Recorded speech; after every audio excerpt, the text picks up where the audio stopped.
پند ازادوار داد مرا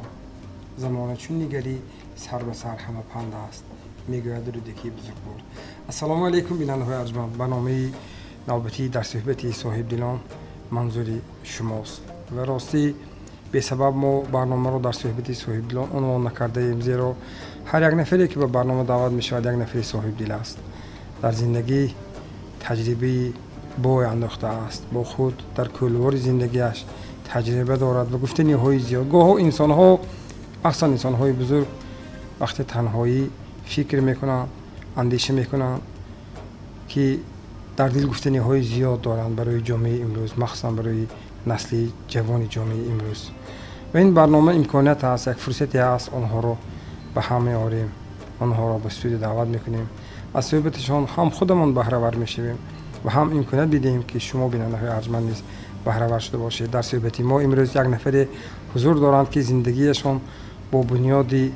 منزل ارتباط دارد و مردم منزل ساختند، خانه های مردم را آباد کردند،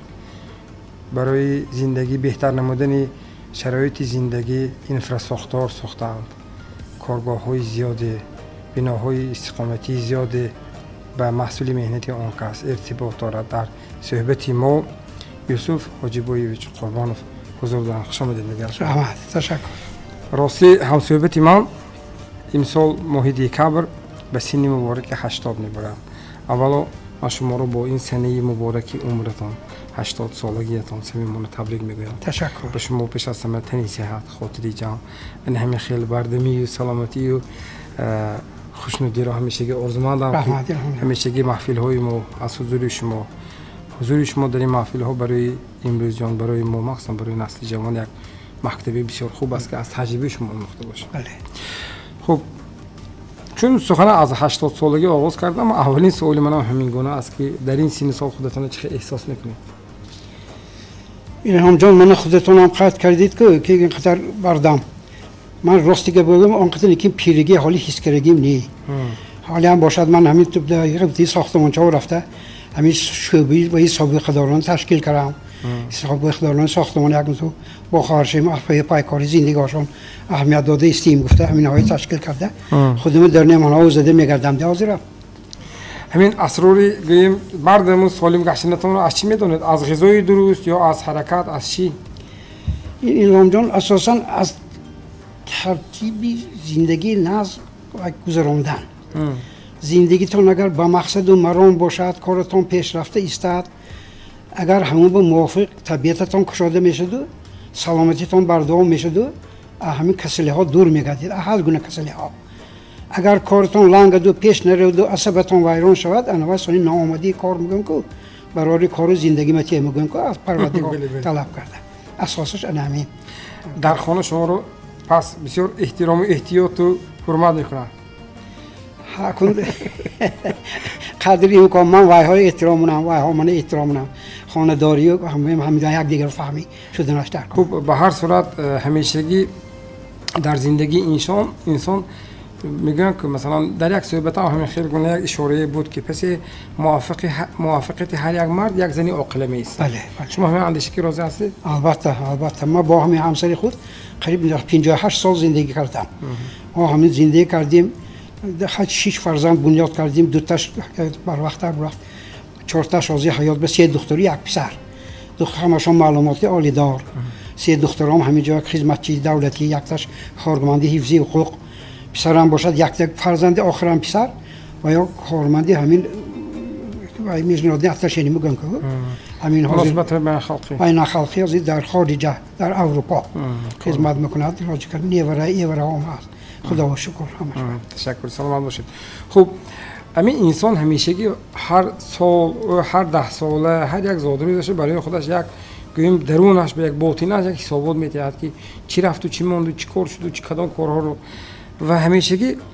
برای خودتون همین گونه حسابات میدهید که مثلا یک حساباتی باطنی برای خودتون که همین کار باید کنم یا همین کار نباید کنم، همین گونه احساس از شما بیان. این حتما کردن در کار الهام جان. چون پیش به نگاه کنید که علی با 10 سال هست گوی دیگر علی بسیار بود است که مفکوری آدمزاد همیشه خفا و اگر نگاه کنید 10 سال 20 سال خود فرصتی یک پیاله چای بریم گذشته برفت. همون به این هر باری قفا و نگاه کردی ایستاده نازیش نازی بدیش بدی ترتیب آنالیز که ایستاده هم به بها داده هم زندگی کنه دیگر آدم خطاگی کمتر صادر مادی که نمیکند خطا. بله تشکر. همه ما ایامی کودکی دیدیم و همیشه که وقتی هم صحبتونم من نفران صاحب دل بسیار با احتیاطکاری سوال میکنم اما اکثریت آنها به خوشی همین سوالی من قبول میکنند که از بچگیتون بیشتر نقل کردن برایتون معقول است؟ معقول الهام جان من همین وقتی من هم که تولد شدم ماه ایون 22 ایون جنگ بزرگ جهانی شد یک کبیرش من تولد شدم همین چونی پدرم به پاوسک آمد که شما ارمی رفتنتون در کار سالشان کلام بود گید از بس که سالشان که کلام بود و یا من دیش پیش ارمی وای به نگفته عقیبگاه با کارهای وای رباچه بتالان میگفتن که اون وقتا در این واسطه گران بوده همین تلوی رباچه بتالان کردن اونجا کار فرمودین های همچون ساستفی ارمی بوده چون که اونجا خطری یابانی هجوم کننش هم وجود داشت که همونجا رفته سونی 3 سال خدمت کرد سال 43 از سبب بیماریشون سونی کمیسیات کرد گشته آمده بودن پدرم دوری کودکام و خمایدگام خاطرم من بیاد سونی مکتب رفتیم که مکتبم وای سالای مکتبش خودم میدونید که مادرم یک پاپکه وای دختر داده بودم همون که مکتب کوپری که بلند بخوندگی من می رفتیم می آمدیم وای دوری کودکها دشواری هاش بسیار باشدم لیکن خاطرتون بیادگر عجایب یک دوری نزده عجایب دوری نزده. مادرتون چیکار بودن؟ مادرم گوید اصلش پدرشون که داملای کلام بودن مدرسه بخاری تمام کرده ملاسین داملا همین مسجد شیخ مسلیتیم به متعلمی امام خطیب معاونش میشه کار میکرند از بس که وای داملا بودن مادرم هم علم نیاگان اهم پدرشون آموختگی بی آتونی میکرد مادرم بی آتون بودن کارهای دولتی این کار که ایشان نیه بی آتون و صاحب علم شدن و به علم توجه کردن و منفعت رسانی مردم شدن و فرزند در اولی پدر و مادر شما چند فرزند بودید تو؟ در اولی پدر ما 6 فرزند 6 فرزند همین 2 پسر و 4 دختر از احمانا یک تا من موندگی خدا رو شکر کنم شما فرزند خودی؟ بعد من یک دختر بود و هم گذشت از یک تا من موندگی 5 تاشون رحلت کرده که جاهاشون جنت شود رحمت. خب همین کدام با جنبه تربیت پدر و مادرتون همین در خاطرتون گفتید که در حیات من بعدتون وقتی کلان شدید خوندید صاحب اویله شدید فرزند در مقام‌های گوناگون کار کردید همیشه گفتید که همین جنبه پدر و مادرم حقانی درست بود است که مثلا برای من واقعا چون یک دوری دردی دندان کار آمد. این همجام گوی گردشی فلک من همین یک تریستی کلان پنل میگم که همینجا راهبر شده کار کردم یک چند سال این تریستی کلانترین جمهوری بود اون وقت کلانترین تریستی ریسپوبلیکی تاجیکستان میگفتن تریست کروفنا پنل نو داماستری اینه بود همینجا که من اپراولش گفته کار تعیین کردم کار سر کردم اکن حجم کار خیلی زیاد اینجا همین شهر اسفره این طرف شهری و این پنجکند من میخوام رادیوسی و ملایتی من با اکن ماشینی وای داده بودم خدمتی گاز بیشتری ناوی نازدی بودن شوفرم نیم جان گفته که شوفرم سونی بعد وای احرار جان شد شوفرای بچهای خدمتگاری هم خیلی ناس حلال پاکیده اما وقتی که نیم جان موندی و یک خدمتی عجایب دویدی درون دگوی پدرم که سلام علیکم آخودی میکرد پولی کد به میشتندی اون کس سونی یار زمان پستان که پسرم همین یک پسرک اونده من که خوش معامله سلام علیکم کی وای بچه من گفتم دادا جان من با مشافر حالی تو کلانش دیگه شافر دارم شده گمه گفته همین خیلی باشد اینجا چی من یک دوسیه دیگه گفتم گم شتم سونی گفتن که کارگرات هم هست من قریب یک 2,000 زیاد کارگر هست هم کارگر هم راهبر همین ساختمان همش به همین ها من تو یک 2 دهم نصیحت همین کارگرات دلشه بهوده بیهوده نرانجام بناگاه از دستت بیاد یاردم کن لیکن ریسکاشون به زامین نشو نغزی کنو بدی نکن اصلا همین نصیحتی همینای من سخت کبیده دوام همین اقتصال کارگرو یک بار یگان تا نه راهبرش به نه کارگرش به من پریکاس کری ویگورو پیگورو خیلی چیز دادگیم نی یگان تیم پریمی هاشون بریدگیم نی ما ساختمانچا مول پریمی میگفتن ده بایراق گریدن پریمی پلان ابیکت بردن پریمی هم به یگان تاشه پریمیش بردگیم نی که پریمی برید وای کدام سال گذرد بیاند بگید این من پریمی بردگی بود من با ریسکش به زمین نشو گفته که خانه‌های پدرم اسم عمده همین های من راهبری کردن کم شدگیم نی حالی هم حرمت هم نزدیک ساختمانچا خدا شکر احترامم داشتنده اون دخالت قومت پرسو پاس مونت خانه میبیام شهرت ممکنه اون دعاهای و یش نصیحت‌های نتیجهش. بله تشکر. خب شما زندگیتون با ساختمان در آغاز من گفتم که من خودتون بسیار خوب گفتید که مثلا ساختمان بناهای بلند آشیانه و یک چند ابیکت‌های بسیار مهم استراتژی اینفراستراکتوری در شهر در ولایت از جانب ما آن کارگاهی که شما راهبری میکردید ساخته شد. خب برای خودتون چی؟ برای خودتون چه خیلی منزل رو که انتخاب کردنش رو دوست می‌دارید؟ منزلی واقعا با دبدبه یا خاکسارانه و چرا؟ اکنون ایلهام جان ما وقتی که من رئیس شهر که شدم کار کردم دعوت کرده گفتن که من چهارمیزه یک خانه سه خانگی 4 فرزندم که زندگی میکردم دیگه گرچندی که اپراولش تریستی خانه سازای کلانش باشم هم سوی که این کاری حکومت بکی گذاشتم سوی جزده گفتن که من یک 4 خانگی های بچه‌هاتون کلان شده بوده همینجا گذارید شما اجازه دادن حاضر استقامت کراسیگی جنبه گذاشتم میگه چی فردوسینده سونی یک روز فرزندام شیناندم و گفتم که دخترم پسرم من دو زمان من خیلی همه خانه سازی وای شده است یگان تا منم اوچاسکه ساخته مونم میشم با کلان شیطان نمیگویتم که پدرم یک تا اوچاسکه هم کردم موندم ما گفته گویم و خب بر علاوه گفتن که نه پدر جان ما همینجا تولد شدیم همینجا مکتبمون نزدیک آشنای جاری برادر دوگانه ها ما همینجا ده ما اوچاسکه ما همینجا اینجا نمیریم اینجا راستیگر خودم بیام وای معقول اتاج ده چه معقولو همین گپاشون اعتبار رو گرفته من همین کار رو اخت جرأت نکردم اوچاسکه هم کردیم نه خانه هم ساختگیم نه همون خانه‌ای که دولتی داره حاضرم اونجا استقامت کرد خدا شکر که گشتم واسه آخر اون جرام شناسان هست خانه‌های کلانو اختر یه روز به کاری خطا کرد چا کرد 18 تا خانه شای امارات ساخته شد گید آیا میدارم آیا نه مه خالی میستادم اونجا که کاری نادرست کردی بودم ده من که خیلی نصیب کن فقط این پاک پاک همین کاری آوار ماها گفته خودش به خودش شکایت کرد همون با کن زندگی و عمری آدمیزاد اینقدر بونگل نیخای 80 90 ساعت نصیب کنه دیگر همین خاکسار نش بهتر تحلیل اونجا بله تشکر بیننده های ارجمند در صحبت ما واقعا یک نفری صاحب دل یوسف حاجیبویویچ قربانوف اون نفری که از کاری ساختمانی تا به مقام راهبری شهر کار کرده است اگر خطا نکنم سالهای 82 88 مقام راهبری شهر را به ذمه داشت و در تمام فعالیتش اون زمانی که در کار ساختمانی کار میکرد با شخصیت‌های بسیار برومند با خادمان سیاسی همکاری زیست داشت و زیر راهبری آنها نیز کار کرده است از جمله با یک نفر ارباب سیاسی که در برنامه قبلی ما از ایشان سخن کردیم با رفعت حاجیف همکار بودند و من از شما همین نکته رو پرسیدنی هستم یک چند تا فرصتی آمادگی یک چند مقاله ها رو اطراف زندگی نامی شما و برنامه ها رو یک توجه کردم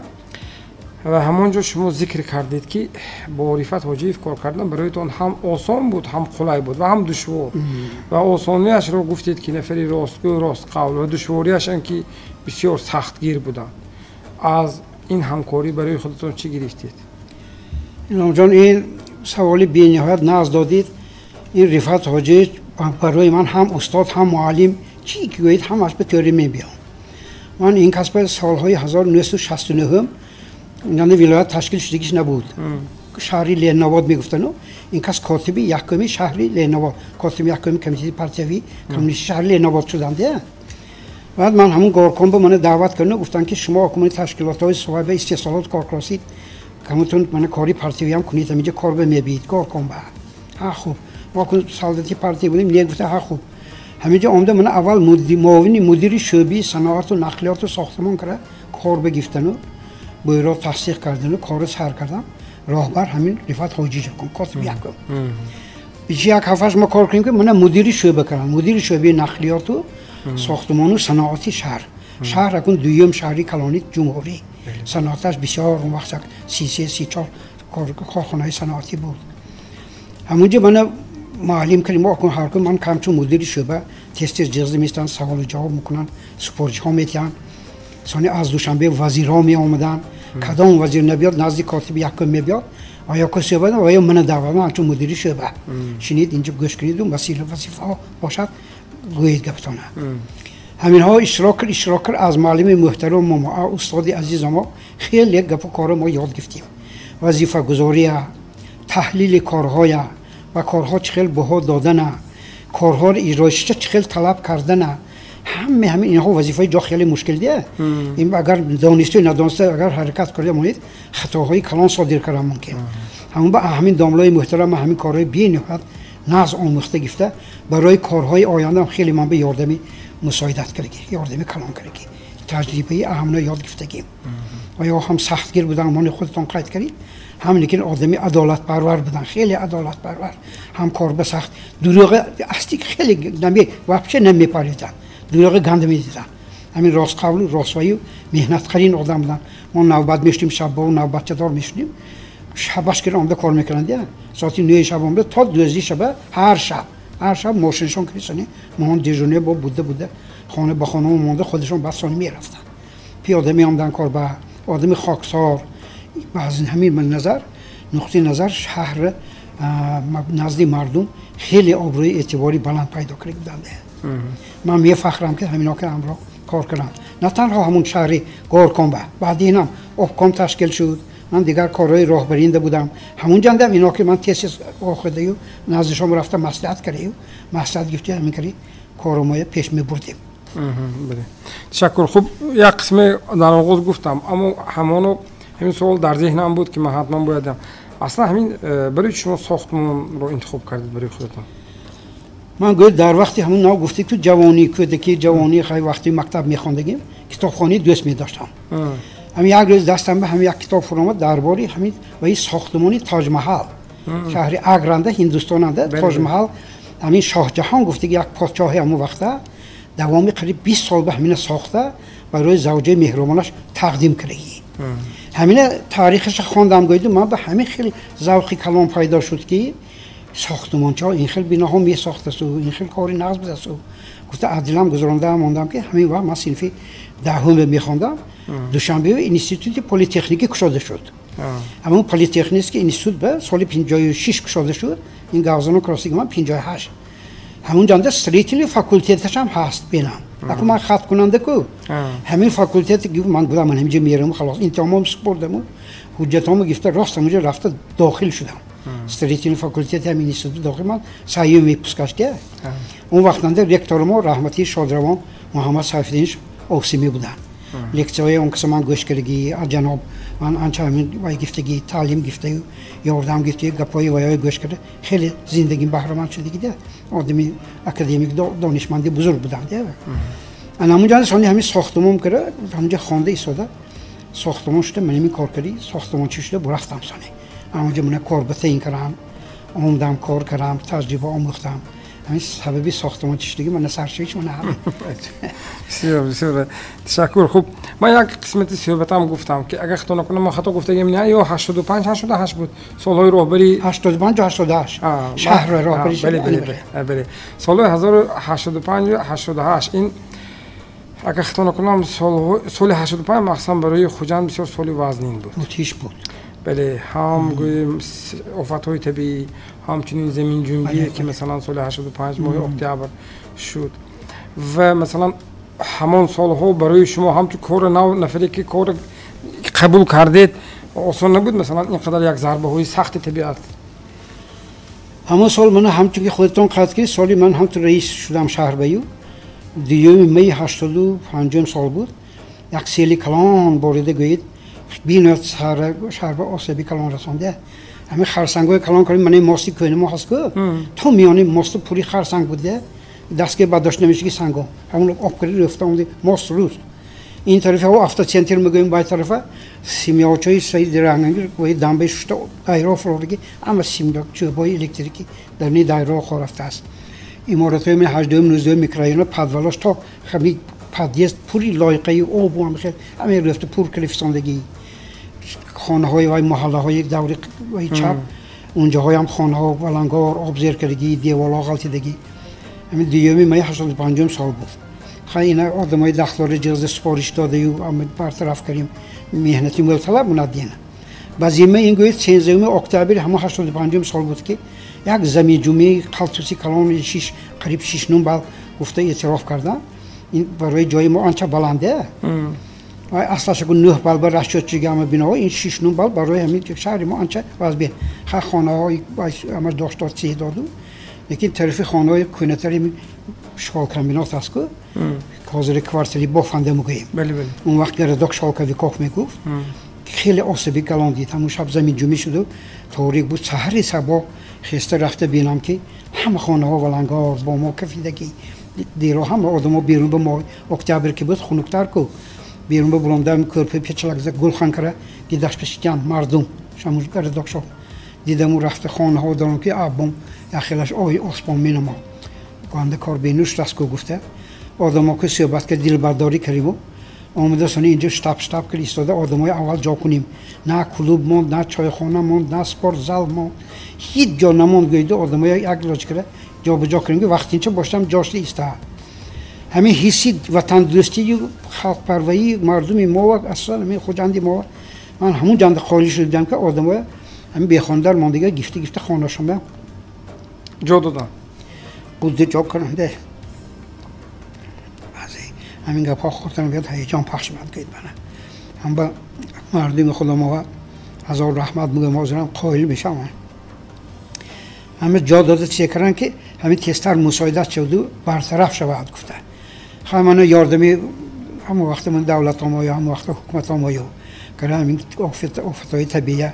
برطرف دادیم همش برطرف ساختمان چا همون جندی هم مهنتی نقص تشکیل که یک ده 2000 متر مربع خانه نقشه زیاد با یک بخچی بچگانه نقشه زیاد کرده دادن که این زمین جمعه اما تحفه و همین عذاب کشتگی ها تستر جا به جا شون و برطرف شود همین کارها گفته من میخوای کارا شدگی بود که آفتار طبیعی برطرف کنیم البته اون لحظه ها رو به عشق مثلا ما هرگز بسیار کردن چون که و عذاب ها پیش چشم شما با یک باری دیگر خود یک لینکی کینو باری میبینید خب من اشما یک نکته رو پرسیدنی هستم صوت همین برای راهبر کدام کار شرط مهم است که اجرا کردنش و کدام کار رو مثلا نباید اجرا کند گویم یگان سرحدی هست که مثلا همین کار باید تا همون سرحد باشد اول هر سرحد نباید گذرد اکنون برای راهبر اولین وظیفه اساسی همین راستقولی همین وظیفه‌ای که نقشه کردید و نقشه دولتی گفتید همه سعی و کوشش کردن اون اجرا کنید و اون دوره ما پلان میگفت که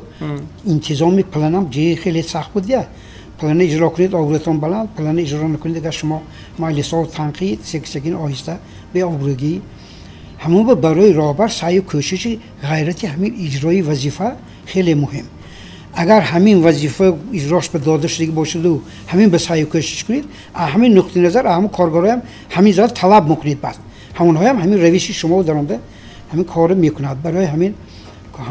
هم کسبای و هم کارامو که ما کار کردیم این ساختمان اکن کاری یک کس نیکو کاری سخت دست جمعی کلکتیو کاری میکنید نه همین ها کاری هم کسب هم کارهای عزیزم که کار کردیم ما همین دوری من همین تریستو ساختمان همین کار کردم میکردیم راهبر بود دیگه مانده یک خودی شهری نه 110 تا بنای 5 اتاژه و 9 اتاژه ساخته دادیم این 310,000 متر مربع میشه یک تا 50 خانگی گریدگاه 50 کوارتر شد 3000 کوادراتی متر من همین حساب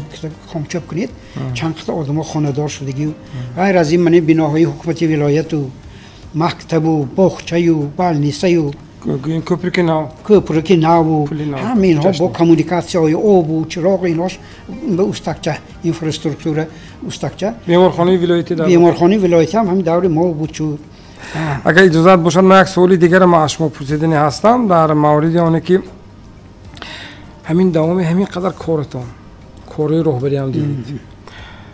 از چی خرسند هستید و از چی افسوس میخورید اکنون خرسندی من در آن که همین همه چمکرگی کارهم اجرا شده اومد کنید یگان تا شکر آلا که دکسه خودگیش نی کدام و من یگان بار حیاتم به عریضه نوشته یک بار دیگه کار با رفتگیم نی خودم جیغ میزنه اون که اینجا کار کردید می رحمت من این کار میگذارید ها خوب یگان بار نی هم گفتگیم نی اکنون من این نگم نزدیک ازدیام با معاشش نمیپوسم من چند پول معاش من این کار بچم یگان بار نمیپوسیدم همه خیلی کار پس همین کار برفتگی فرقش از زمین تا آسمانه مالیویش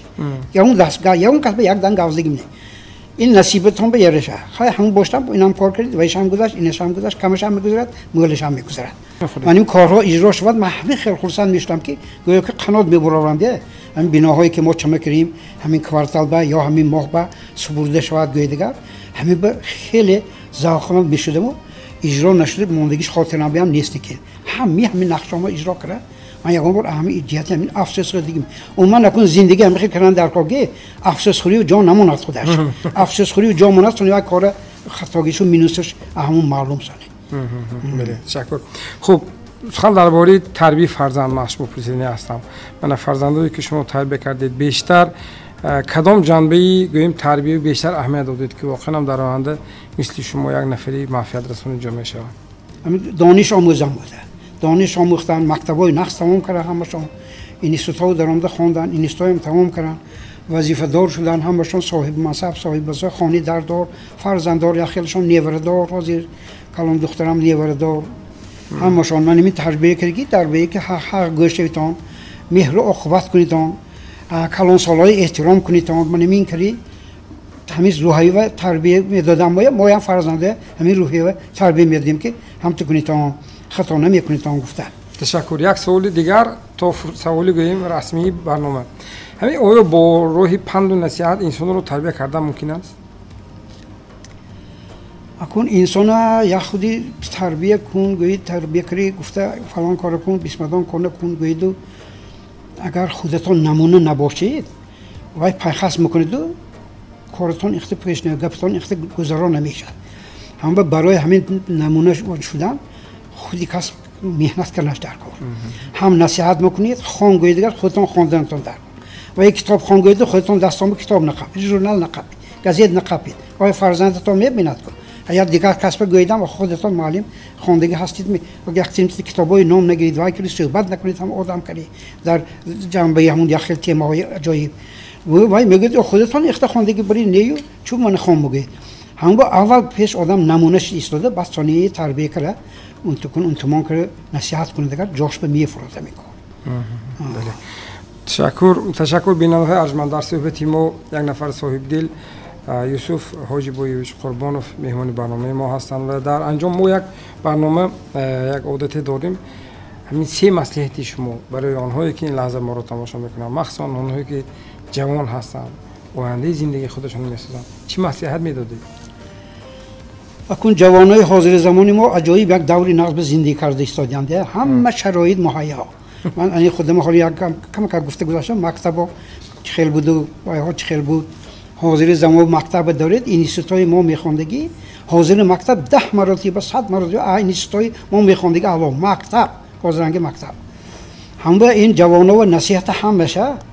من برآمدهای پیشوای ملت ما جناب عالیه برآمدشون همش با دقت گوش میکنم دیگه همه برآمدشون به میگن نزد جوانا و هم نزد کلان سالا و هم از تریبونهای با نفوذ میگن که علم آموزیتون علم آموز همه شرایطتون هست دانش آموزیتون زبان آموزیتون من این زیاد گفته میتونم حاضر جوانو همین جوان آموزد دانش آموزد علم آموزد اصلی کم نمیشه نانش یافته میخورد من یخت خیش من خدا اولادم دخترش زبان انگلیسی نصف خونده حاضر رفته خطای به معلمی زبان انگلیسیش کار کراست انا که ما شرایط پدر و مادر و خانم میبیام میبرم که ما دوستی نزدیک هستیم گفته میتن حیرت میاد دختری که یا شکگی وای جهتی زبان آموزی کردیش همونجا رفته معلمی کرده خطای به درس انگلیسی درس داده همین خیلی هم جهتی مولوی هم جهتی و زبان خطایی از خود کردگی انگلیسی از خود کردگی روسیه 5-5 میداند زبان مادریش میداند من خیلی شدن ناز نمیخوره حاضر جوان همه شرایط هست همه شد اگر من این گفتگوی طلبای جناب عالی اجرا کنم من 100 مرتبه منم راضی گفتگوی همون اجرا کنم نصیحت من آنی و یا زیاد نیست رحمت تشکر زیاد تشکر برای اشتراکتون اگر یگان گفتنی یگان علاوگی داشته باشید راستی فرصتی برنامه ما نیز به پایان میرسه رحمت اكو من همین و این روبریکی شما تشکیل کردگیتون خیلی عجایب ده همین خیلی آدمایی که خدمت کردگی حاضر یا خیلی محل بعضی چدبه میمونن همین های شما من دریافت کرده صحبت آراسته ایستادید این خیلی کاری مهم این جبهه تربیتی هم داره دیگر خیلی طرفاش هم هست برای همین با کارهای شما موفقیت طلب میکنم تن جانتان خداوند کریم صحت سلامت نگاه دارد برای خلق مردم ما با خدمت های نیک کنیتان سلامت باشید دلم جان تشکر خوش آمدید بیننده های ارجمند اینجا فرصتی برنامه ما به پایان میرسد راستی در صحبت چنین انسان های نیک بودن بسیار یک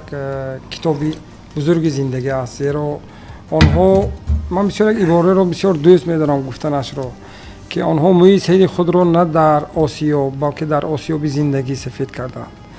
و خود تجربه با زندگی دارند، در مقام‌های راهبری کار کردند، اما هرگز آن همون اعتبار، آن همون باوری، آن همون آبروی خودشان را از دست ندادند. همیشگی آن همون باوری هست که امروز شاگردان و دوستانشان با محبت بسیار خوب گفتند که در آغاز جایی که نروم نزد دوستان میروم، نزد همکسبان میروم، آنها مرا آغوش میکشند، صمیمانه حال پرسی میکنند. این برای من بسیار دولتی بزرگ است، زیرا زمانی که او راهبری میکرد برای آنها همیشگی سخنی خوش داد، آنها را تربیت کرد، حق آنها را هرگز به حق فرزندان آنها ضامن نشد. و فکر میکنم ان همین درجات و سلامتی که امروز مهمانی برنامه ما دارند شاید ان همون زمانی که از والدان مهربانشان برای خودشان کسب کردند و زندگی خودشان را بنیاد کردند. این برنامه در صحبت صاحب بود. خیر خانتان باشد.